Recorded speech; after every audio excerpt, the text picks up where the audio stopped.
In this video, I'm going to show you how chords are constructed or how they're built. Maybe you're like me where you've memorized a C, a G, a D, but you don't know exactly why you put your fingers there to begin with. So that's what I'm going to be explaining in this video. With that being said, let me show you my screen. I have here the fretboard from the 1st to the 12th fret of every note. I'm going to be playing some things on the guitar, but I want you to visualize what notes we're circling to understand how these chords are made. And then we're going to go to the chord number system, which is every major key from A to G sharp. We're going to be using this a lot to form our chords. And then we have our chord construction chart. So we have here the type of chords you want to play, and then the symbols that you'll most likely see when you're reading chord charts or anything like that. And then all the notes required in order to play that chord. So we're going to be going through all of these, major, minor, all the way to the bottom of add 9. So we know that a chord is made up of at least 3 notes, and we call that a triad.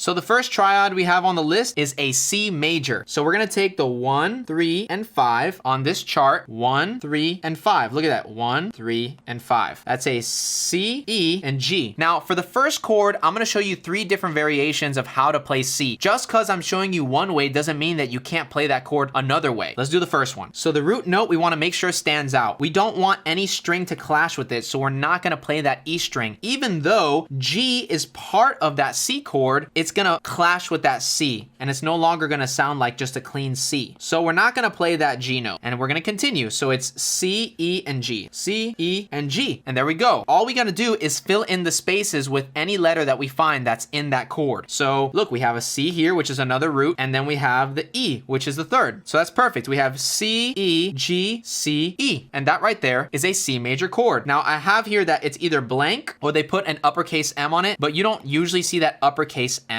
It's usually just by itself when it's a C major. So let's go ahead and play that chord. There you go.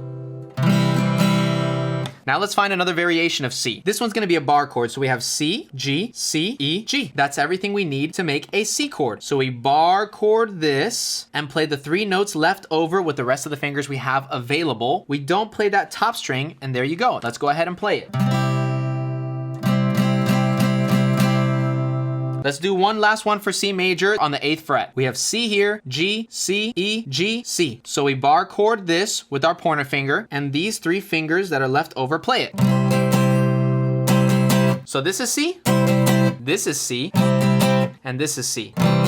They sound different, but they're the same exact notes as you can see here. Now let's move on to C minor. C minor is a C, and then notice how it says flat 3. What does that mean? Well, if we go to the 3, which is an E, we need to flat it a semitone or a half a step down. So let's find any E on the fretboard. It doesn't matter. We have an E right here. If we flat it just a half step, we have an E flat or D sharp. So then instead of an E like it was for the major, it's an E flat for the minor, and then G for this. So let's go ahead and create that chord. Now you can do this as a bar chord, you can do this open. So honestly, I'm gonna do the bar chord one. So let's go C, G, C, E flat, G. We're barring this, and the rest of the fingers we have left over, we press those notes. Let's go ahead and play it. C minor.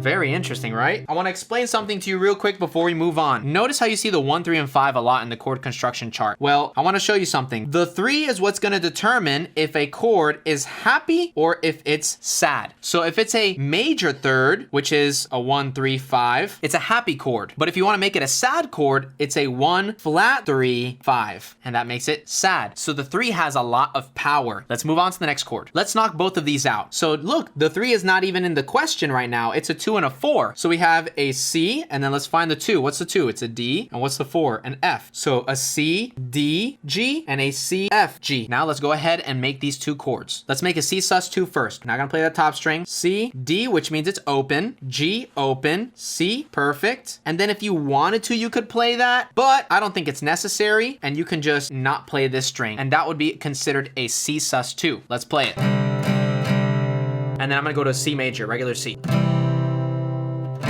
C sus2, C. Now let's do a C sus4. A C, F, G, C. And if you wanted to, you could do the F, but I'm just gonna mute it, so I'm not gonna play this string. And that's how you would play a C sus4. Let's go ahead and play it. Let me take it off. Back on, back off. So let's play everything together. C, C sus2, C sus4, back to C.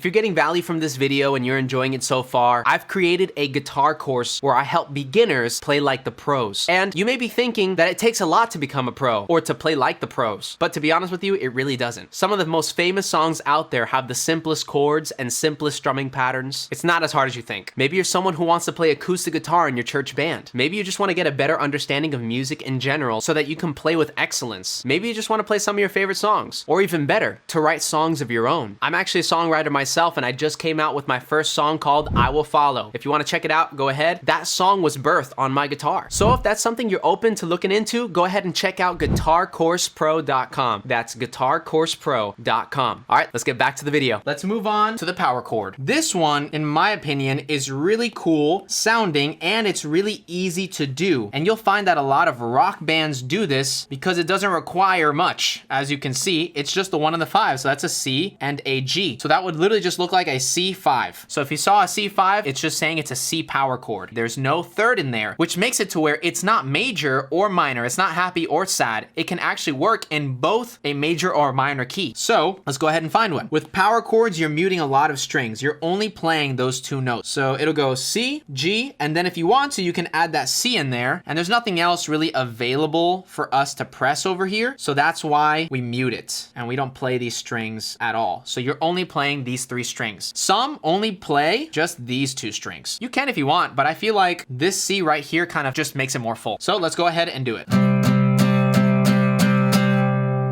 My middle finger is muting that E string and any other string that's not supposed to be playing. And I'm only pressing down on the C, G, C.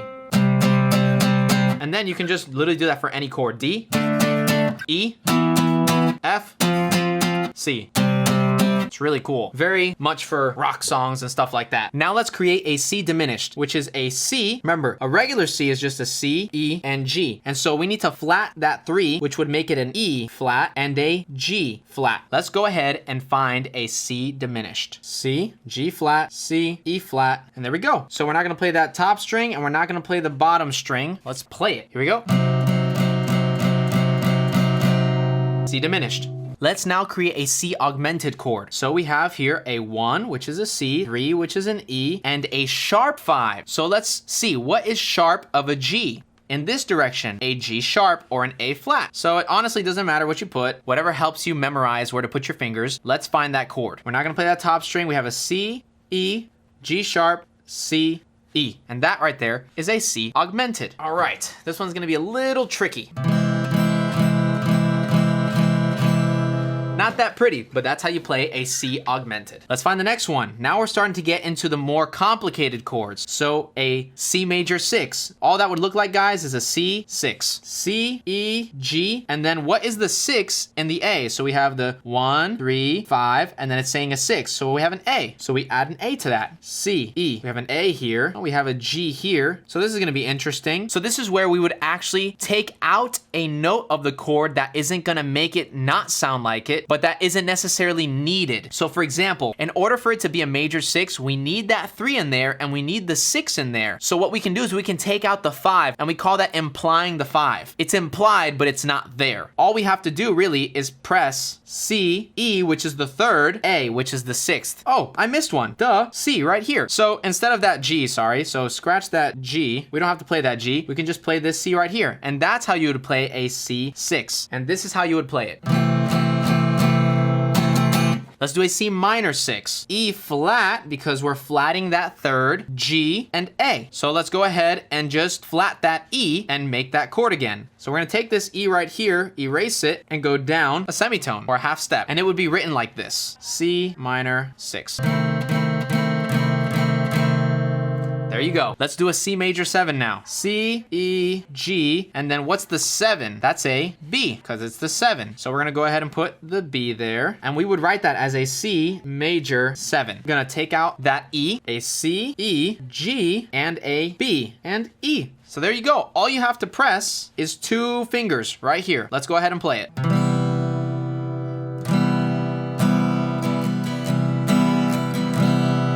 That's a nice chord. Now let's make a C minor 7. C, an E flat, G, and then a flat 7. So instead of a B, it's gonna be a half step or a semitone down from B. So let's find any B here, and it would be a B flat. It would be a B flat. This is gonna be a bar chord. So we're gonna do C, not play that E string. We have a G here, a B flat here, an E flat here, and a G here. So we bar chord this with our pointer finger, and with the other two fingers, we press those two strings.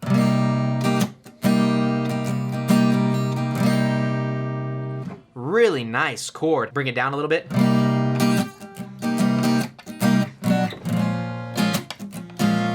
But back to C minor 7. Again, there are many ways to play this same chord, but we're just kind of sticking to the 3rd fret, but there's many ways to do it down the fret. Let's do a C dominant 7. So literally that's just a C 7. C, E, G, and then a flat 7, which is a B flat. Not gonna play that top string. C, E, G. Oh, actually, let me take that back. We're not gonna play this G. We're gonna play the B flat here, and then we have a C here, and then we don't have any more fingers, so we can't really play this G, so we're just gonna leave it open. Does that make sense? So we're not gonna play that G, just play that string open. That sounds really nice. And it wants to resolve to an F. Ooh, that's really nice. But back to that C7.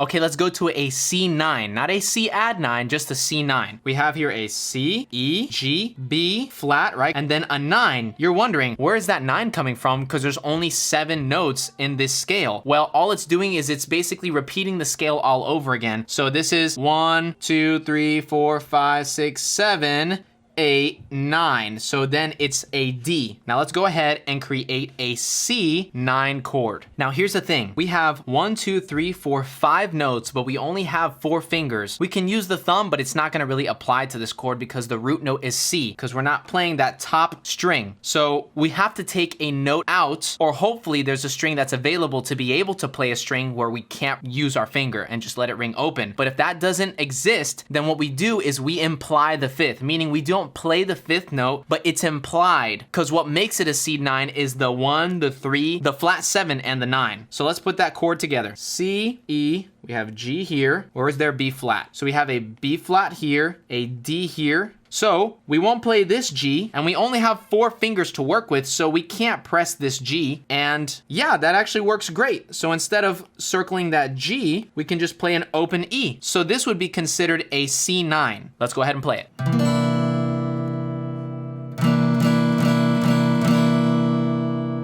And that's how you play a C9. All right, let's go to the next one. I know this may seem like a lot, but I'm doing this so that you guys can do this on your own. And this is your blueprint anytime you have trouble forming a chord. Now let's go to a C major 9. C major 9. C major 9. That is the C, E, G, B, D. There we go. All right, let's find it. C, E, B right here, D right here, and we have an open E right here. We go ahead and mute this string, and that is a C major 9. Let's go ahead and play it. Make sure to ring out that last string.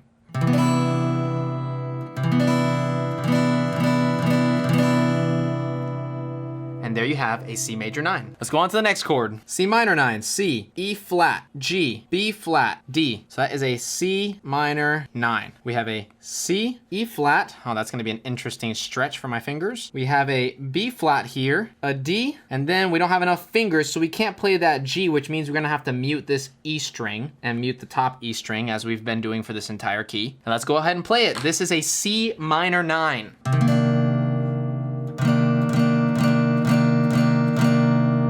So you're kind of like doing a C add 9 here, bringing those 2 fingers up, and then putting that finger a whole step away.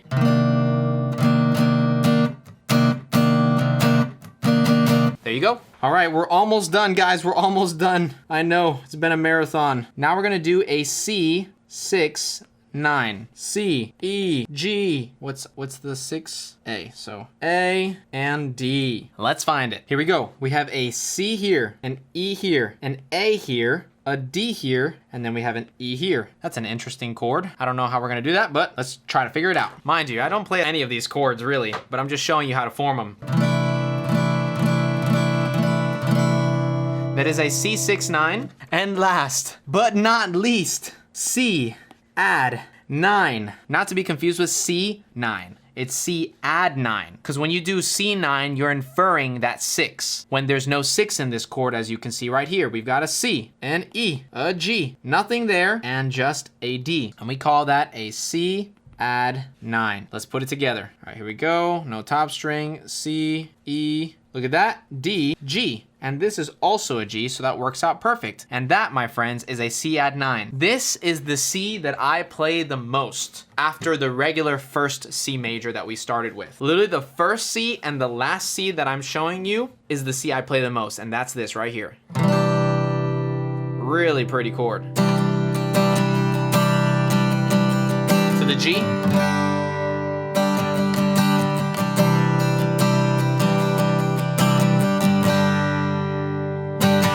So you may be saying, Luke, this is nice. Thank you for showing me how to construct these chords. But what if there are multiple names in the chord? For example, like a C minor 7 add 9. Let's put that together. C minor 7 add 9. Not C minor 7 9, C minor 7 add 9. Let's put that together. So a C minor 7 is a C, E flat, G, B flat, and then you have to add the 9 to it. So let's go ahead and add the 9, which would be a D. Let's go ahead and find it. We have a C here. All right, we've got a D here. Remember, this is in no particular order. We're just trying to make sure we hit all of the notes. And if we can't hit every single note, we can usually take out the 5th, which we would call implying the note. So the chord still sounds like the name of the chord. You're just not pressing that 5 because it doesn't really add to it. But all the other notes are very important. Then we have B flat, D, G, then there's E flat here, which means, yeah, we don't have enough fingers. We don't have fingers. 1, and then if we tried this one, maybe for the D, but yeah, my fingers couldn't even do that. So you have to make it make sense. This isn't rocket science, guys. Come on, this is music theory. So I'm trying to figure out how I would make this work the best. So yeah, obviously we couldn't play that D because we're already playing it here. I think that's it. That is a C minor 7 add 9. Let's go ahead and play it. And here it is, C minor 7 add 9.